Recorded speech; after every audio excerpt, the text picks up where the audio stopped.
I just want to know that कि कोलकाता से चेन्नई, चेन्नई से मुंबई, जी ये जर्नी कैसी रही? मतलब अमेजिंग रही है। मतलब मैंने सोचा नहीं कि मैं आज आपके साथ इंटरव्यू करती दिखाई दूंगी और फिल्मों में गाऊंगी, और ये सब तो कभी सोचा ही नहीं था। और जो भी हुआ आई थिंक बहुत अपने ही तरीके से हुआ है, और आज मैं यहाँ तक पहुँची है। डेंटिस्ट की पढ़ाई कर रहे थे। जी जी। फिर आपने चेन्नई में ए.आर. रहमान की क्लास में नहीं ज्वाइन तो किया। चेन्नई में मैंने डेंटिस्ट्री की पढ़ाई की। मैं स्कूल तक कलकत्ता में थी, ओके। और कॉलेज मैंने चेन्नई में किया। वहीं पे एक्चुअली म्यूज़िक करियर शुरू हुई, और वहाँ पे अचानक मैं फ़िल्मों में गाने लगी, रहमान सर के फ़िल्मों में। फिर अनिरुद्ध के साथ एक गाना गाया। फिर करते करते साउथ इंडस्ट्रीज़ में काफ़ी फ़िल्मों में काम करने लगी मैं। तो जब तक मैं मतलब इंटर्नशिप तक पहुंची, तब तक काफ़ी फिल्मों में थोड़ा सा फेमस हो गई थी मैं। तो बहुत अजीब था, क्योंकि मैं मतलब कॉलेज में से लैब कोट पहन के घूम रही हूँ, क्लासेस कर रही हूँ, और फ्रेशर्स जो है वो आके मेरे साथ पिक्चर्स लेते थे, क्योंकि सबको पता था कि एक सिंगर है कॉलेज में। तो यहीं से बेसिकली मेरी कॉलेज में कोई जॉब है और सिंगर यार ऐसे? मैं एक्चुअली बहुत एम्बेरस हो जाती थी। सीरियसली? एक चीज़ बहुत अच्छा हुआ कि कॉलेज में जो सबको रैग करते हैं, हाँ। मतलब रैग तो नहीं करते हैं, बट मतलब बेफजूल रैगिंग जो होती है कि अपना इंट्रोडक्शन कराओ, मैं सब चीज़ से बच गई, क्योंकि मेरे गाना गाने का वो चीज़ सबको पता था। तो बेसिकली मुझे गाना गाना पड़ता था सबके लिए, जो बहुत मेरे लिए तो हाँ, वो बहुत ईजी था। अच्छा था वो आप हाँ, जिसको तो मैं बहुत जल्दी बेसिकली सीनियर्स की फेवरेट बन गई, क्योंकि मुझे परेशान नहीं किया उन्होंने बेसिकली। तो ऐसे पेरेंट्स ने बोला नहीं कि हम तुमको कहाँ डेंटिस्ट के लिए भेज रहे हैं और तुम सिंगिंग के लिए, कुछ ऐसा कुछ आए कमेंट्स कभी, या फिर नहीं, रिलेटिव्स बहुत बहुत सपोर्टिव रहे हैं मम्मी पापा। और even though I am an only child, usually ज़्यादा प्रेशर रहता है कि आप ओनली चाइल्ड हो, तो दूसरे सिबलिंग के पीछे आप छुप नहीं सकते। बट मैंने एक्चुअली खुद से जो भी डिसीजन लिया, उनको एक्चुअली पता है कि मैं बहुत मतलब सेंसिबल बचपन से ही थी। तो अगर मैंने म्यूज़िक चूज़ भी किया तो सोच समझ के किया।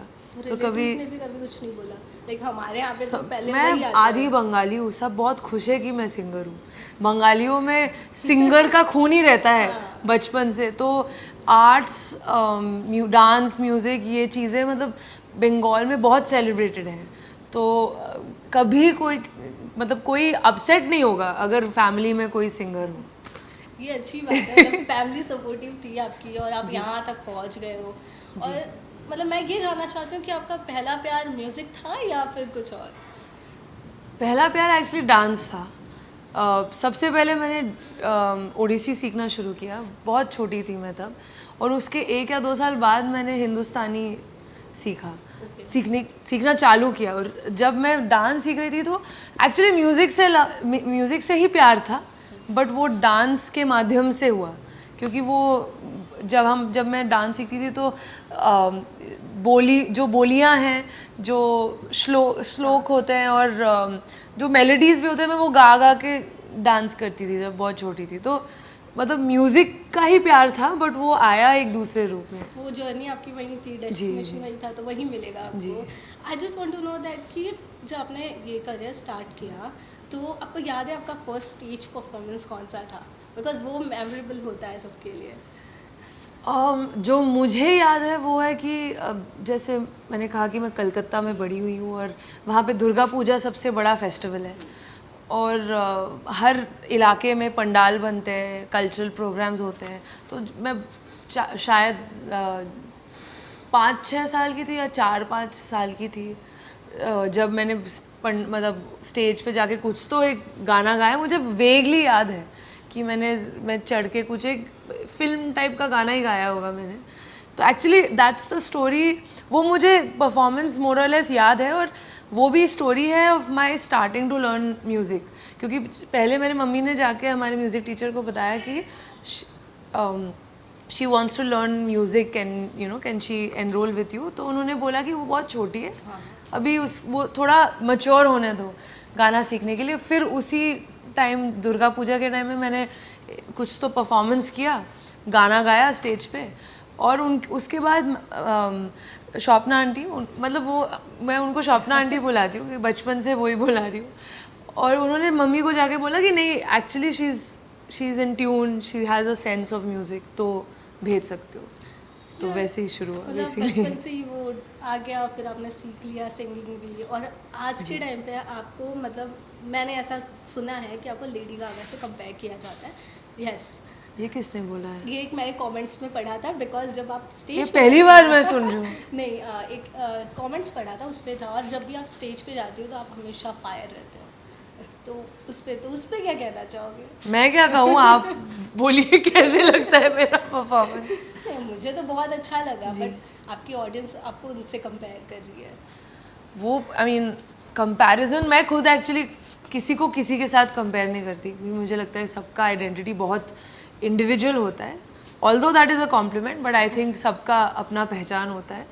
और ये मैं कह सकती हूँ कि मुझे स्टेज पर रहना बहुत पसंद है। ये नहीं कि अब मैं सिंगर हूँ इसीलिए मैंने अडेप्ट किया या खुद को परफॉर्मर बनाया। आई थिंक बचपन से ही मुझे स्टेज पे चढ़ना बहुत अच्छा लगता था। और of course as I have grown older और थोड़ा मतलब ज़्यादा शोज़ करते करते करते वो एक आपका एक बॉडी लैंग्वेज बन जाता है स्टेज पे, एक आइडेंटिटी बन जाता है जो कभी कभार आपके नॉर्मल लाइफ से बहुत अलग होता है। आप कई लोग, मैंने कई कॉमेडियंस देखे, मैंने कई सिंगर्स, एक्टर्स जो ऑफ स्टेज और ऑन स्टेज बहुत अलग होते हैं, और कई लोग बहुत सिमिलर भी होते हैं, बट कुछ तो अलग होता ही है स्टेज पे। जो आई थिंक मैं कौन सी कैटेगरी में हूँ पता नहीं, बट डेफिनेटली एक अलग फीलिंग आता है अंदर से स्टेज पे। मैं आपको भी देख रही हूँ तो आपका फैशन सेंस जो है ना बहुत ही डिफरेंट है, मतलब बहुत अच्छा लग रहा है। तो ये कहाँ से आपने अडॉप्ट किया ये चीज़? पता नहीं मुझे आई थिंक मुझे पसंद है टू यू नो लाइक अपने शोज़ में, अपने लाइक इवेंट्स पे मैं खुद को ही most of the time style करती हूँ, क्योंकि मुझे अच्छा लगता है टू लाइक आई थिंक वो भी क्रिएटिविटी का एक बहुत बड़ा हिस्सा है। To you know your style language, आप क्या कहना चाहते हो अपने सिलोएट के थ्रू, अपने कपड़ों के थ्रू, क्यों ये कलर वो कलर। इनफैक्ट हमने जो ये टूर किया पूरे मार्च में, मैंने पूरे बैंड के लिए जो विजुअल एस्थेटिक था डिज़ाइन किया, क्योंकि I had a theme in my mind कि मुझे ऐसा करना है। तो I think because visual arts भी आर्ट्स है और क्रिएटिविटी का एक हिस्सा है, और इसीलिए शायद मुझे पसंद है to you know to style and to like inculcate fashion. ऐसा सुना है मैंने क्या पेट लवर भी है? आप कहाँ से ये सब सुन रहे हैं, पहले ये बताइए। तो वो हमारे काफ़ी सुनने को मिल रहा है आपको आजकल। हाँ, ये सच है, मतलब मैंने देखे भी, आपके इंस्टाग्राम पे भी देखे हुए हैं। तो झूठ तो नहीं होगा, सच ही है। तो ये आपका पहला प्यार, मतलब ये भी है पहला प्यार? कितने पहले प्यार होंगे वही, आई मीन डिपेंड ना कि प्यार मतलब वो तो अलग ही प्यार होता है जी, पेट लविंग अलग हो जाती है। हाँ, क्योंकि जैसे मैंने शुरुआत में कहा कि मैं I am an only child, और दोनों पेरेंट्स वर्किंग पेरेंट्स हैं, दोनों डॉक्टर्स हैं, तो मैं ऐसे घर में बड़ी हुई हूँ जहाँ पे बहुत न्यूक्लियर फैमिली है, नॉट अ जॉइंट फैमिली। तो ऐसे घर के डायनामिक में पेट रखना बहुत मुश्किल है, क्योंकि पहले से ही नो मिल जाता है कि कोई रहता नहीं है घर पे, हम लोग काम करते हैं, तुम स्कूल जाते हो, कौन देखभाल करेगा, कौन पालेगा।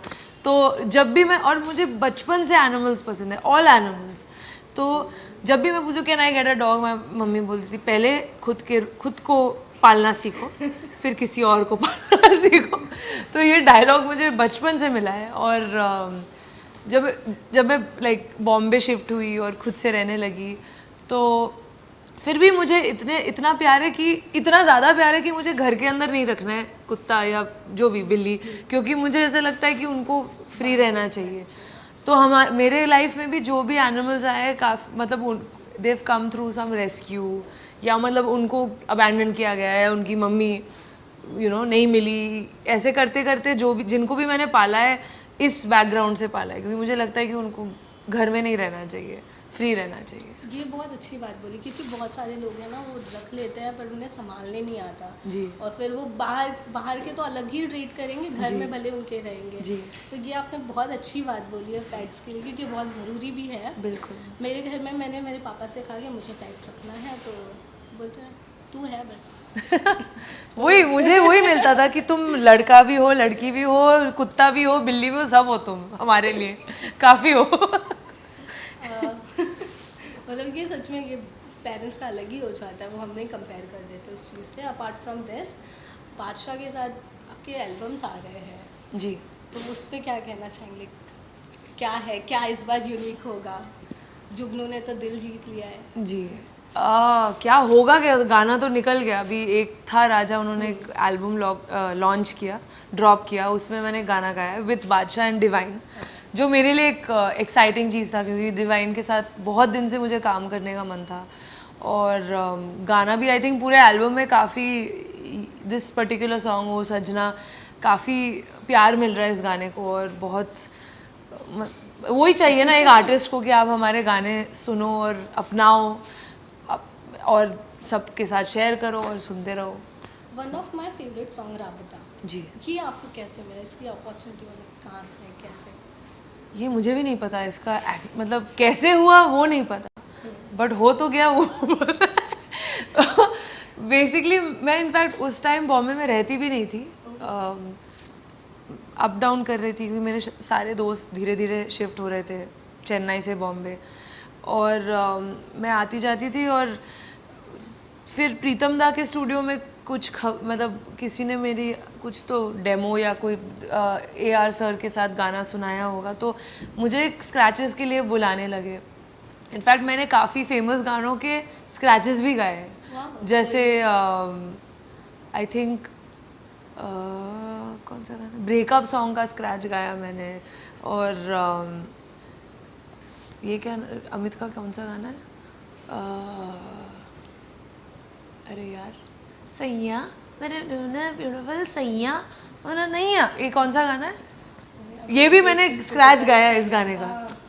ये वरुण धवन की फिल्म का है, वो नहीं पता, बट प्रीतम दा का गाना है वो मुझे पता है। ये मुझे बट वो इसका भी मैंने in fact I think most probably, अभी I could be wrong, but I think जिस दिन मैं ये गाना गाने गई, सैया मेरी ब्यूटीफुल वट एवर सैया, तो उस टाइम मुझे ये डब करके मैं निकली, और एक और लिरिक्स शीट पकड़ाया गया, और ये भी तेरी आवाज़ में ट्राई करते।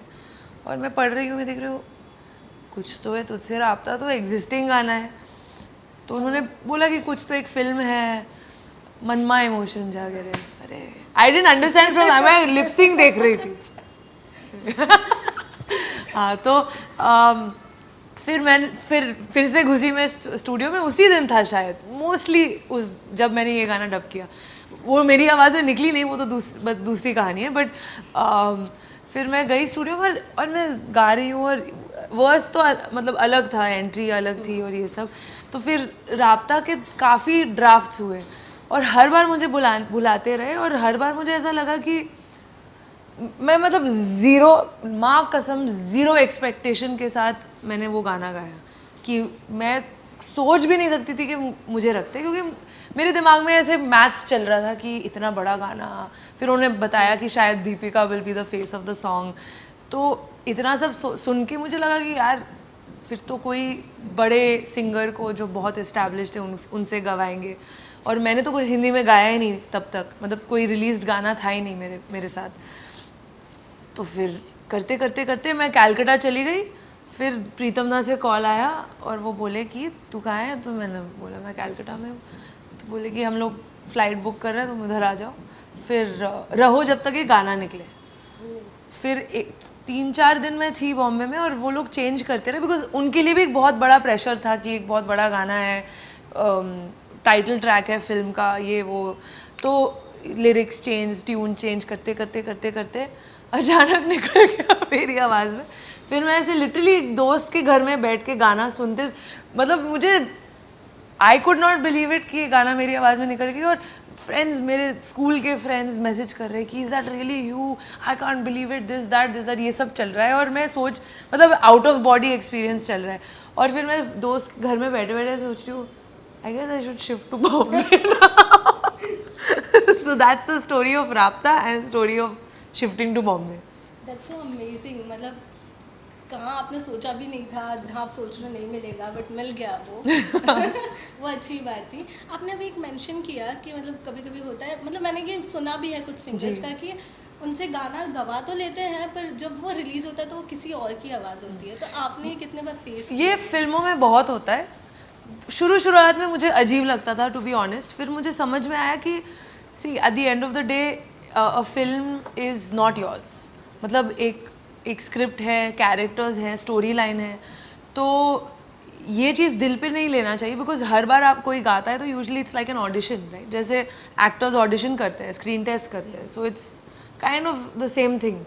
और फिर मैंने रियलाइज़ किया कि सबसे इम्पॉर्टेंट फिल्म के काम में होता है फिल्म में क्या जा रहा है, फिर आपकी पॉपुलैरिटी या आपकी आवाज़ या फिर आपका टैलेंट, वो सब बाद में आता है। जो फिट करता है वो सबसे इम्पॉर्टेंट है। और उसके बाद तो फिर आई रियलाइज़ कि ये बहुत एक नॉर्मल चीज़ है फिल्मों में कि कि लोगों को ऑडिशन देना पड़ता है गाने के लिए और कभी कभार फिट नहीं होता है एक्टर्स के साथ। तो ऐसा कभी बुरा लगा कि अरे ये मैंने गाया होता तो मेरी आवाज़ थी और रिलीज किसी और तो की? एक्चुअली बुरा नहीं लगता है मुझे। आई थिंक मनमा इमोशन जागे से ज़्यादा अच्छा राबता था मेरे लिए। बात ये है। फिर आपकी वो आवाज़ है ना कि ऐसा पहचान भी आ जाती है कि हाँ जी। ये निकिता है, निकिता ही है, ये ऐसे पहचान लेते हैं लोग। तो वो आपने कैसे कुछ प्रैक्टिस किया था कि ये नेचुरली था? मतलब सम टाइम देखा गया कि वो प्रैक्टिस करते हैं तो वो अलग लाइक आवाज़ टोन प्रैक्टिस करते हैं लोग, मैंने तो ऐसा कुछ नहीं किया। राइट। अपार्ट फ्रॉम दिस मेरे को एक बात पूछनी है आपसे, मतलब आज के टाइम पे है ना बहुत सारे सिंगर्स और रैपर्स है ना एक दूसरे को डिस कर रहे हैं, लाइक सिंगर्स क्या करते हैं? Sometime it's happen. तो आपका क्या ओपिनियन है इस पे? मेरा इतना हाई सेल्फ एस्टीम नहीं है कि मैं दूसरों को डिस करूं। नहीं आप मत कीजिए, बट वो जो कर रहे हैं क्योंकि ये कभी होता नहीं था, ये अब म्यूज़िक इंडस्ट्री में चालू हो गया है कि हम एक दूसरे को नीचा दिखाने के लिए ये सारी चीज़ें कर रहे हैं। I mean I didn't know this. I know कि रैप कल्चर इंटरनेशनली में होता है क्योंकि वो एक, बट वो भी एक बहुत हिस्टोरिकली रेलिवेंट चीज़ है। मतलब वो बहुत डीप रूटेड कॉन्वर्सेशन हो जाएगा वो, but in overall rap culture में ये होता है कि खुद को रिप्रेजेंट करना, दूसरे को डिस करना, ये एक it's like a sport almost. जैसे आप स्कूल में होता था ना, हम लोग चांट करते थे लाइक क्या कहते हैं, लाइक ओ भाई हमारे स्कूल में तो बहुत अजीब टाइप के वो थे। तो शेयर कर सकते हैं आप। भैया फुचका वाला होए, इसका कोई मीनिंग ही नहीं है। कौन जीता होए, ऐसा होता है ना, ऐसे रैंडम स्लोगन्स या चांट्स जैसे बोलते हैं। सो आई थिंक मतलब मेंटालिटी वही है कि आप बेसिकली खुद के लोगों को बकअप करो, बिकॉज रैप कल्चर में ये भी होता है कि देर आर लाइक कम्युनिटीज़, जैसे गली gang is a community in India, तो ऐसे वेस्ट कोस्ट ईस्ट कोस्ट में बहुत झगड़ा होता है अब्रॉड यूएस में। तो ये मुझे पता है, बट आई थिंक वही मेरा पॉइंट यही है कि डिस करने का कल्चर जो है उसका एक रेलेवेंस है, और अगर आपको डिस करना भी है तो रेलेवेंस के साथ कीजिए।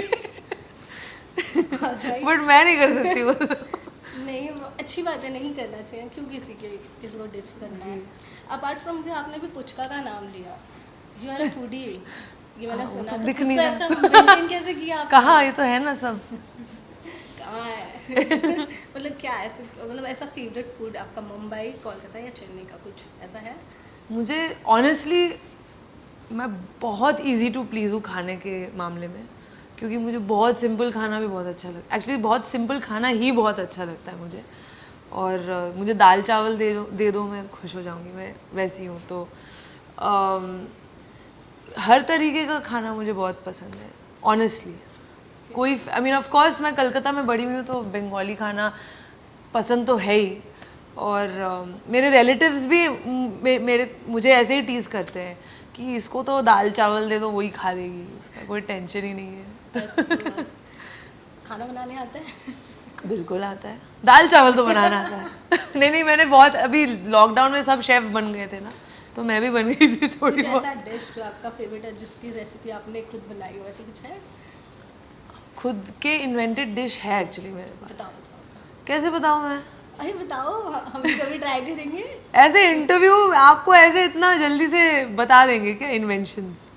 वो सिर्फ पर्सनल लोगों को बताना पड़ता है। ये गलत बात है। या तो खिला के बताना पड़ता है। तो फिर कब आना है? मेरी मम्मी ने एक चीज़ मुझे बताया था, उनके बचपन में मेरे नाना जी एक डिश बनाते थे, वो बेसिकली था, मतलब उसका रीज़न था कि जो बचा हुआ खाना है उसको खाने का।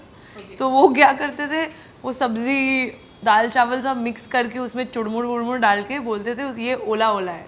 उन्होंने ये इन्वेंट किया था, मेरे नाना जी, और ही यूज़ टू कॉल इट ओला ओला। तो वो मुझे बहुत फैसिनेटिंग लगा। तो मैं भी, और मेरे घर में डायनामिक ये है कि जैसे बताया mummy papa both working and only child. तो जब मैं स्कूल से वापस आ जाती थी और कभी कभार होता था they would come much later, तो मैं भी, और तो मैं मुझे एक फैसिनेशन था कुकिंग में, और कोई आइडिया नहीं था कि कैसे बनाते हैं। तो मैं रैंडम चीज़ें लेके खुद के मेरे दिमाग में ये फिलॉसफी था, अभी किसी भी चीज़ में आप चीज़ डाल दो तो बहुत टेस्टी हो जाता है।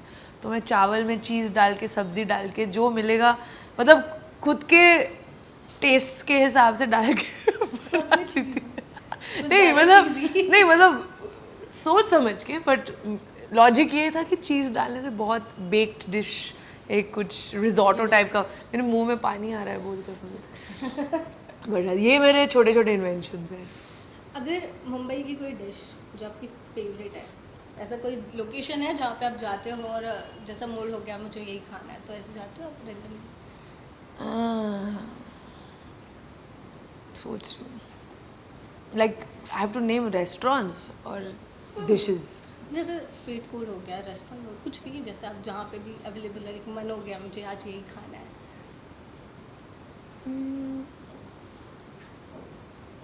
ऐसा कुछ बॉम्बे वाला स्पेशल नहीं है। जैसे कभी कभार हम लोग एक जगह जाते हैं जहाँ पे डोसा मिलता है बहुत अच्छा। आई थिंक बॉम्बे का कल्चर ये है कि कोई स्पेसिफिक कुजीन नहीं है, आपको जो चाहिए मिल जाएगा। पिज़्ज़ा चाहिए मिल जाएगा आपको, सुशी चाहिए मिल जाएगा, वड़ा पाव तो मिलेगा ही। और हाँ हाँ, ओके ठीक है, ये तो हमारा फूड वाला हो गया। एक्चुअली ज़्यादा बंगाली खाने खाती हूँ मैं यहाँ पे, वाह। एक्चुअली बिकॉज दूसरे लोगों को भी पसंद है ना, तो वो बोलेंगे हैंगलाज ये वो, मतलब जो बिरयानी कैलकटा वाला जो स्टाइल बिरयानी है। सो आई थिंक कोई स्पेसिफिक कुजीन नहीं है। यहाँ पे जो कोई रेस्टोरेंट है जो कि बंगाली डिश के लिए बेस्ट है आपके अकॉर्डिंग में? आई थिंक सब ओवररेटेड है। ऑलराइट। मेरे घर आओ। आई एक्चुअली फील जेन्युइनली कि घर का खाना से ज़्यादा अच्छा कोई टेस्टी कोई भी नहीं बनाता है।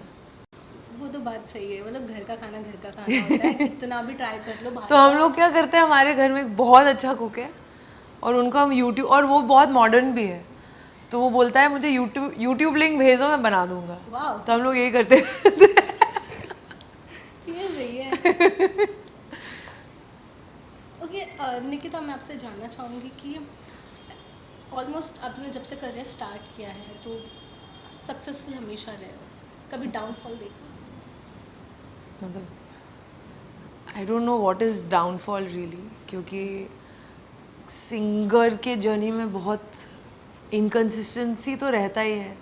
मुझे लगता है दो तीन दिन भी मेरा कोई काम ना हो तो मैं पागल हो जाती हूँ। तो आई फील कि आप खुद को अगर बिज़ी रखो तो मतलब ऊबड़ खाबड़ तो होता ही रहता है लाइफ में। इट्स हाउ यू परसीव, मतलब आप ऑफ टाइम में मज़े भी कर सकते हो, अपसेट भी हो सकते हो, तो वो दिमाग का स्टेट ऑफ माइंड वाली चीज़ है मुझे लगता है। ओके ठीक है, लाइक करते हैं इसको। फ्री टाइम में आप क्या करते हो, लाइक व्हेनेवर यू फ्री? कभी कभार लाइक बैडी खेलती हूँ, अलग अलग लाइक फ्रेंड्स के साथ हैंग आउट करती हूँ, पेंटिंग करती हूँ, अपने कुत्तों के साथ हैंग आउट करती हूँ। एक्चुअली वो बीच बीच में जो गैप करता है वो नॉर्मल लाइफ जीने का मौका मिलता है।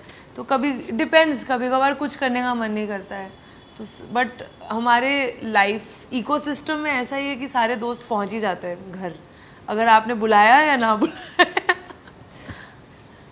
निकिता, आपने जब अपना करियर स्टार्ट किया जी। और अभी आप खुद को यहाँ देख रहे हो और ऐसा कुछ सोचा है कि मुझे इस पर्सन के साथ कोलैबोरेशन करना है फ्यूचर में? कोई है ऐसा कोई पर्सन? बहुत सारे लोग हैं ऐसे, कोई एक ऐसा- नाम तो दिमाग में ही नहीं आ रहा है। मतलब बहुत सारे लोगों के साथ फर्स्टली सो ग्रेटफुल कि इतने सारे अमेजिंग आर्टिस्ट के साथ ऑलरेडी कोलैबोरेट कर चुकी हूँ मैं। Exactly. और ऑफ कोर्स बकेट लिस्ट तो है ही, वो मैं शेयर ना करके कोलैबोरेट करके ही दिखा देती हूँ। ये बहुत अच्छा था। मतलब अच्छा कवर अप कर लिया आपने। कवर अप नहीं कर रही हूँ, एक्चुअली लिस्ट हो जाता है ना वो, फिर लिस्ट में एक नाम बोलने से दूसरा नाम मिस आउट होने से मुझे, आपको बुरा नहीं लगेगा, मुझे बुरा लगेगा। बात तो सही है। ठीक है। लास्टली मैं आपसे ये कहूँगी कि अगर कोई पर्सन सिंगर बनना चाहता है या आपके जैसा बनना चाहते हैं, क्योंकि आपके हवा कोई प्लीज़ मेरे जैसे मत बनो और खुद के जैसे बनो, क्यों? क्योंकि सबको खुद के जैसे बनना चाहिए ना। नहीं मतलब सब तो अडॉप्ट करते हैं ना कि हाँ मुझे यो हनी सिंह बनना, मुझे बादशाह बनना है, ये सारी चीज़ें नहीं होती नहीं है। नहीं, ये गलत है। जो आपको, आप जो हो वो बनो और वो अपनाओ और उस चीज़ को डेवलप करो, वही एडवाइस है मुझे। बहुत अच्छा आंसर था। लास्ट में कुछ बड़ा कोलैबोरेशन जो अभी आने वाला है आपके इस 2024 में? हाँ, अभी तो बहुत सारे, अभी बहुत सारे गाने निकले हैं। एक बादशाह के साथ मडगांव एक्सप्रेस में एक गाना निकला है। अभी बड़े मियाँ छोटे मियाँ फिल्म निकलने वाला है, गाना तो निकल गया, मस्त मलम झूम। तो ऐसे इनफैक्ट विशाल मिश्रा से अभी गाड़ी टू गाड़ी क्रॉस करते हुए हम लोग आपके पास आए, तो ऑलमोस्ट ठोक दिए उनको। बट नहीं, बट जेन्युइनली बहुत सारे गाने हैं पाइपलाइन में जिसके बारे में मैं बात कर सकती हूँ कि नहीं कर सकती हूँ, पता नहीं। फिल्म के गाने भी है, नॉन फिल्म भी है। इनफैक्ट एक बहुत फेमस यूट्यूबर के साथ मैंने गाना किया है, जो फीमेल यूट्यूबर, इतना बोलती हूँ मैं, थोड़ा सस्पेंस। तो उनके साथ उस ये प्राजक्ता हर कोहली तो नहीं? नहीं प्राजक्ता और मैंने बहुत काम किया है साथ में। मिसमैच में actually she has been acting in that show, और मैंने पहले सीज़न में एक बहुत फेमस गाना गाया ऐसे क्यों, और उसके अलावा एक गाना मैंने कंपोज भी किया है उस शो पे। तो प्राजक्ता और मैंने एक्चुअली बहुत काम किया है साथ में, but as a singer and actor. और but this is another female YouTuber musician, और she is also dropping an album. तो उनके साथ एक बहुत बड़ा कोलैबोरेशन है जो मैं बहुत एक्साइटेड हूँ उसके बारे में। कब रिलीज़ हो रहा है कोई आइडिया नहीं, इसलिए मैं उससे ज़्यादा और कुछ नहीं बोलूँगी। Okay, thank you so much being a part of this Thank you. Show and thank you so much. Thank you guys, thank you. Thank you.